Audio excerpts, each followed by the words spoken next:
morning. Welcome back to Act Locally Live. I am Elizabeth Riley here with Act Locally Waco. It is Thursday, August 28th, 7:30 in the morning. Welcome back. Today is Throwback Thursday, where I'm going to be sharing stories from Waco's eventful history, totally rehashing the past.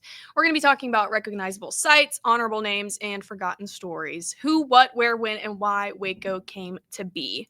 But first, take a look at this beautiful, stunning artwork behind me. Have to shout it out.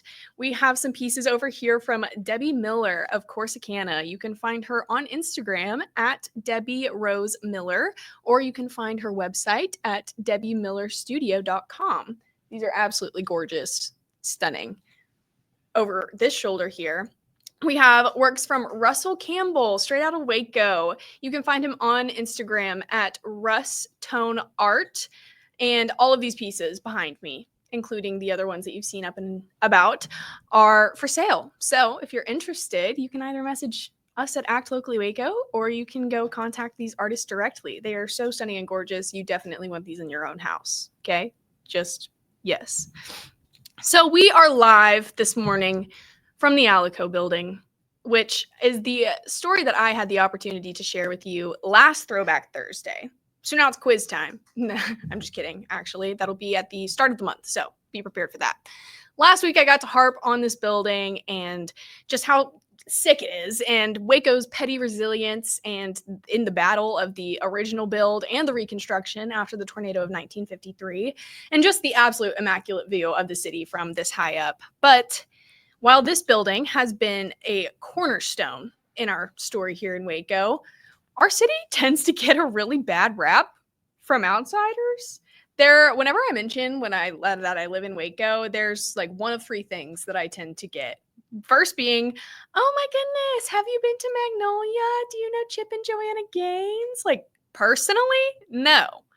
But they're everywhere. It's kind of hard to avoid Magnolia at this point. It's infested the city, okay? Second thing you get, oh, that's where the ATF raided that one cult, right? Yeah. And the Branch Davidians are actually still alive and well, so do what you will with that. But not you, ATF. You stay out of it this time, please. And lastly, if they're a sports fan, you just get, oh, Baylor. Yes, okay. This city is much more than a campus population that is unappreciative of the area, okay? Waco is much bigger than Baylor. So, something that I didn't know as a transplant myself when I came to Waco was the explosion that had happened in West. And that was only a story that I heard maybe 2-3 years after living here. It was never talked about like between students or professors. And it was really only mentioned by like long time native Wacoans that I just met out in the community. What you will typically hear residents refer to the city of West as West, Texas, to avoid any kind of confusion with the region of West Texas, which I think is really cute. But referring to the explosion, I didn't even know the full story. I just heard bits and pieces of it. And whenever I was asking questions to multiple different people, I felt like I couldn't be given a direct answer. Like when it came to the plot of events or like the narrative that happened afterwards. And apparently it was still super heavily disputed. So I was like, you know what? I'm not going to be taking anybody else's word for it. Let's do some research. So I first needed to get familiar with West, Texas. Now, West, Texas is a city in northern McLennan County. It's just north of Waco. It was founded and settled around 1840s. And it was named after Thomas West, who made his way to McLennan County in 1859, and he became the first postmaster of the city. After settling in McLennan County during the mid-1800s, ranch families came in, cultivated the land. They grew cotton, wheat, and grain, and cattle ranching was obviously a huge commercial industry. We have the Chisholm Trail that runs right up Waco, and it was the main reason for the suspension bridge being built here to cross the Brazos because it was flooding all the time, you know. The railroad was laid between Hillsboro and Waco in the fall of 1881. So you have people moving here 1840s, Thomas West settling here, 1859. Train finally comes in, 1881.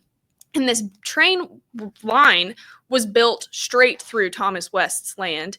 So on his plot, they built a new train depot, a new train station, and inside of those was the post office. And since Mr. West was the postmaster, the area became known as West's Station, later West Station, and finally its current name, just West. Mr. West was an absolute businessman. Not only was he the postmaster, but he opened up a general store. He owned a hotel. He operated a furniture store and bank. Like, he was making sure that nobody was going to be, like, nobody else was going to be named at this city. Like, this was his, okay? So finally, Czech immigrants came to the area to start a fresh life in the New World around the late 1800s. So by the 1890s, Czech businesses were flourishing in West, which, shout outs, where my family's from. On June 11th, 1892, West was officially organized into a town. There were cotton gins, grocery stores, churches, schools, doctors' offices, absolutely anything and everything that you could think of. It was in this town. Today, many of the descendants of the original Czech settlers still continue to farm those same lands and run those same businesses. And you can hear Czech spoken by many of the older residents, which is still really cool. So that's a little bit of context, a little bit of history about West for you. And when we get back, I'm actually going to tell you about a little quick story before we get into the explosion. Here's a break. Everyone is born with different gifts and skills. Everyone is unique and has something that only they can offer this world. And everyone has different needs that help them accomplish their day-to-day goals and challenges. But there's one thing that everyone needs, no matter who they are. Breathe cleaner. Puro Air. Every dog deserves a second chance in a loving home. And you brew Grounds and Hounds, you're helping to fund that second chance for a rescue pup in need. They'll brew a second cup, and let's change the world for every pup. One cup at a time. Visit us at groundsandhoundscoffee.com. With over 50 years in the industry, Arriva Hospitality Group has been delighting guests with unforgettable experiences across Mexico. Our investors enjoy trust and impressive returns, while our guests, whether on vacation or business, keep coming back for more fun and memories. At Arriva Hospitality Group, we are looking for investors who share our dream of making people happy while our investments grow. Take a closer look at arrivahotels.mx. I just got my Colgate Advanced LED Whitening Treatment in the mail, and I am very excited to have dramatically whiter teeth in just 10 days. My teeth are going to be 6 shades whiter. The treatment is enamel safe and hassle-free. It's even designed for my sensitive teeth. Let's open it up. Inside we have the blue light whitening device. It's a charger for after each treatment as well. There's a full 10-day supply, and it looks easy to apply. Order yours today at shop.colgate.com. Welcome back to Act Locally Live. I'm your host, Elizabeth Riley, and today we are talking about the city of West, Texas, and some big events that happened there throughout its history. So when I was doing my research for the West explosion, I also came across the story of the crash at Crush, which happened in Crush, just 3 miles south of West.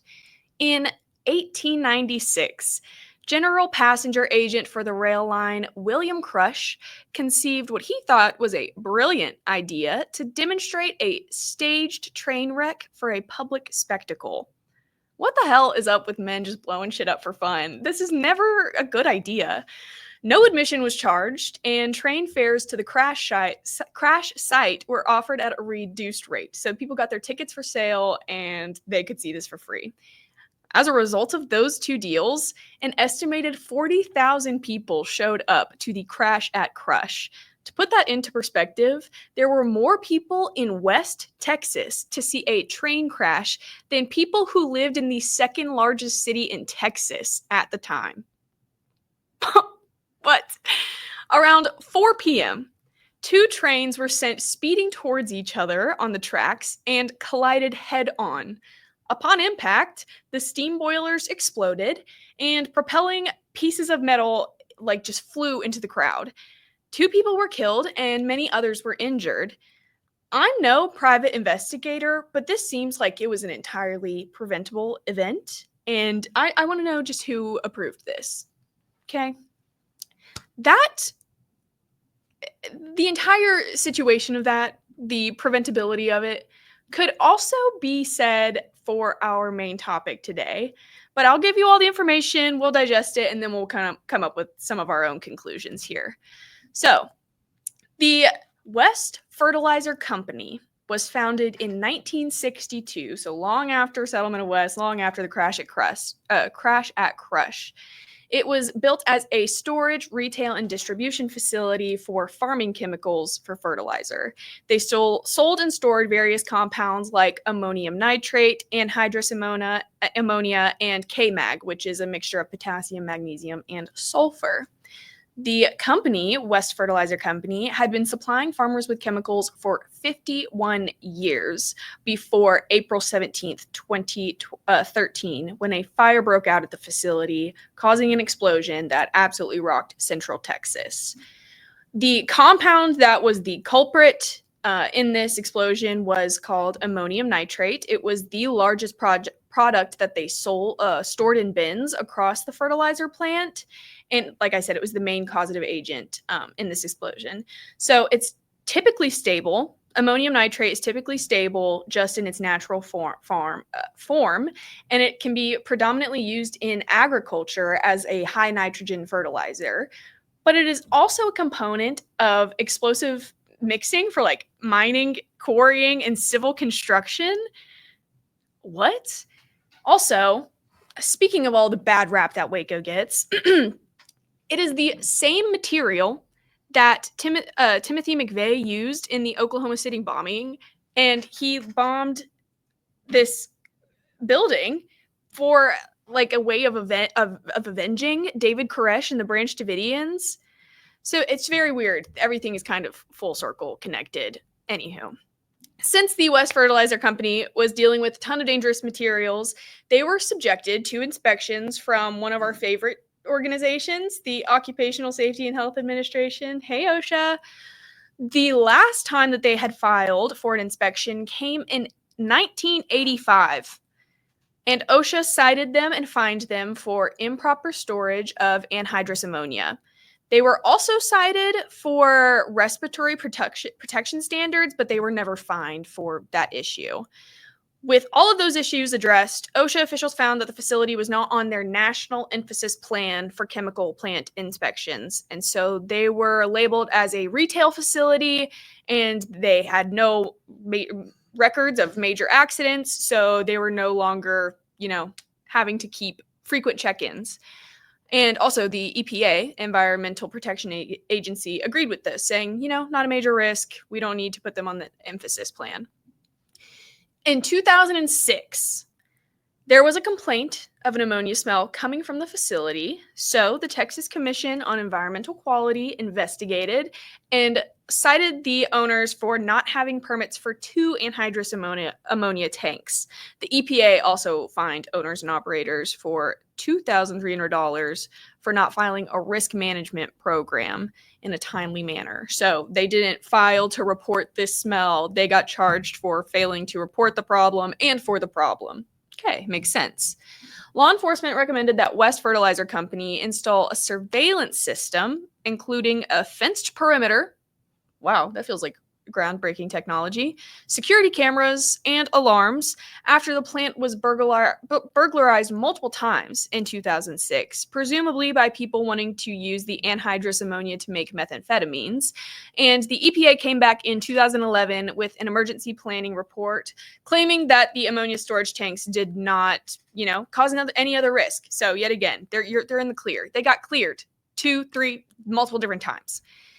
In 2012, the U.S. Department of Transportation's Pipeline and Hazardous Materials Safety Administration, long name, can we cut some of that out, please, fined the facility $5,250 for violations regarding anhydrous ammonia storage again. Okay, we need to fix the problem. By this time, late 2012, the West Fertilizer Company was storing 240 tons of ammonium nitrate and 50 tons of anhydrous ammonia on site. They were fined numerous times, and nothing was ever done about any of those. Mind you, this is a 2-story wood frame building that was fully flammable, and it was storing seeds and other fertilizers with extremely explosive materials. Okay, that's a lot of the background for the West Fertilizer Company here. And when we get back, I'm going to be telling you about the story of the explosion and the fallout that occurred afterwards. I'll see you after this. When you view the glass half full, the little things become magical. Like kicking back and sharing laughs, spread good vibes, and they'll come back. Celebrate what you love with what you wear, even if what you love is kind of weird. Life is good in super soft tees that spark smiles and connectivity. 10% of profits go to help kids heal. So choose optimism and make the magic real. Visit lifeisgood.com. What I love most about playing basketball is the competition. I really just like being shifty, mastering hesitation moves, changing direction, building chemistry with new teammates. If you're not having fun while you're playing, there's no point in playing the game. You know what to do. Escape Basic. Pair of Thieves quick dry underwear. It wicks away sweat and helps keep you dry. You looking forward to fishing season? Let's unbox the all-new Walking Pad X21. It is the hottest thing on the fitness market right now. Whew.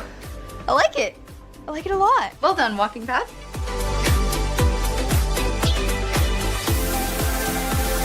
So after using the Walking Pad, I absolutely loved it.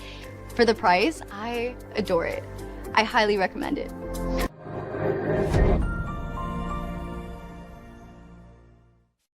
I've gotten a lot of questions as to where people can find the best supplements. And that's why we have the Swell Score, because we have created this platform where our team of researchers and doctors have come together to bring top-notch quality supplements and information. We make sure that if we are recommending a product, that it hasn't been reviewed by the same company that is producing that product. Now we have a resource that we can do that.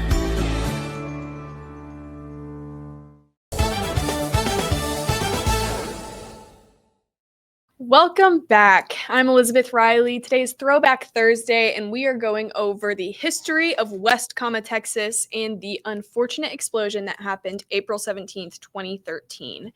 So, the fire at the West Fertilizer Company was spotted by a random civilian who flagged down an officer who was on patrol near the park around 7:30 p.m. The volunteer fire department of West was called in, and they immediately responded to begin fighting fire. However, like I said, the West Fertilizer Company was built in a highly combustible building, and it was made fully from like a wood frame structure. So when it caught fire, there was almost nothing that they could have done to stop it. The fire escalated quickly, with soot and ash just piling on top of all of these hazardous materials.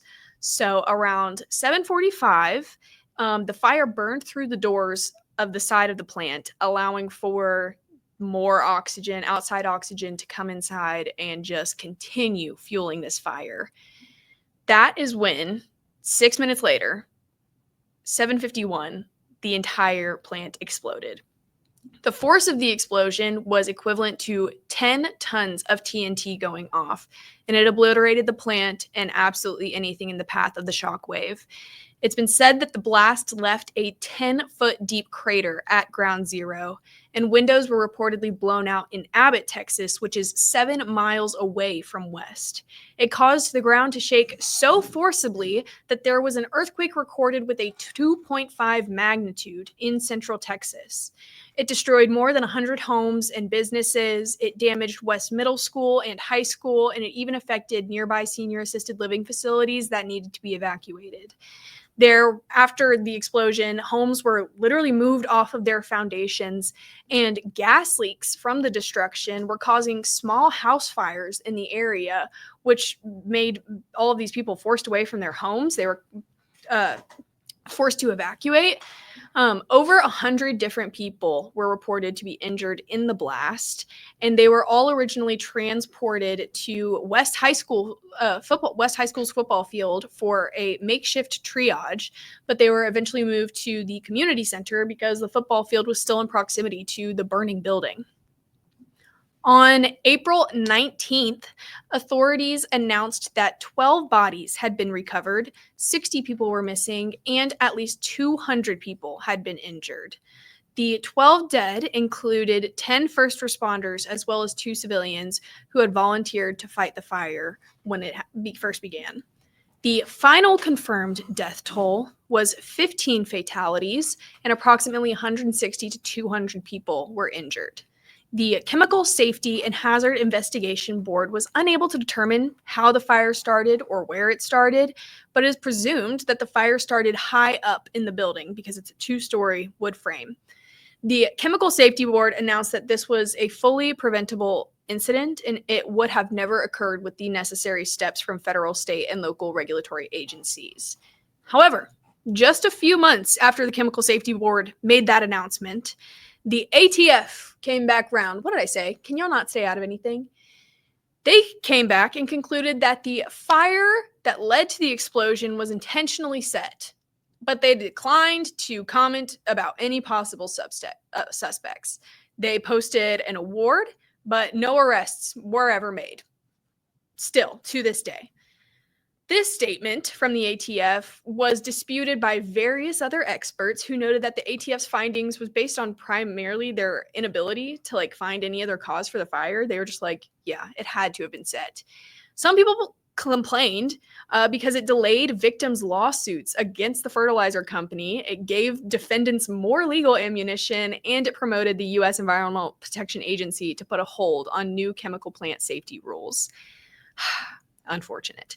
The Waco-McLennan County Public Health District, in collaboration with the Texas Department of State Health Services, carried out and did a full epidemiological study to describe the physical injuries related to the incident, and there is a published report and scientific manuscripts that you can actually go read on that. But after all of this, there were tons of reforms put in place to make sure that nothing like this, or to the scale, to this disastrous, would ever happen again. So ammonium nitrate, which was the causative agent in the explosion, was reclassified and specialized as a specialized substance with appropriate warnings, which had not ever happened before. So in response to this, first responders and volunteer firefighting programs started introducing training on how to deal with explosive materials, which is just absolutely necessary in their work. There's also still a ton of debris all over West from this incident, and it's still highly debated. After reading all of this and sitting on it, thinking about it, while I understand the need to place a blame so that we can feel better, as that's just, humans, we are also insanely complex and complicated. And I think that we tend to project those feelings onto any other event. And while we want some narrative, some story, some big explanation for it, because that's how we are, that's who we are, I think things tend to be a little bit more simple than we want them to be. So perhaps it really was just an old building, faulty wiring, an accidental fire. But I think it is really unfair to cause so much fear in people. Like, is this going to happen again? Do we have an arsonist running around trying to, hurt people?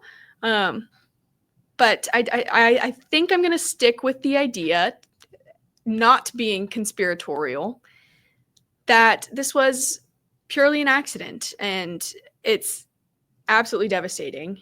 And I cannot even imagine having lived in Waco, and I'm honestly shocked that this isn't something that is still talked about as frequently as it should be. But it's, I think it's much simpler than we want it to be.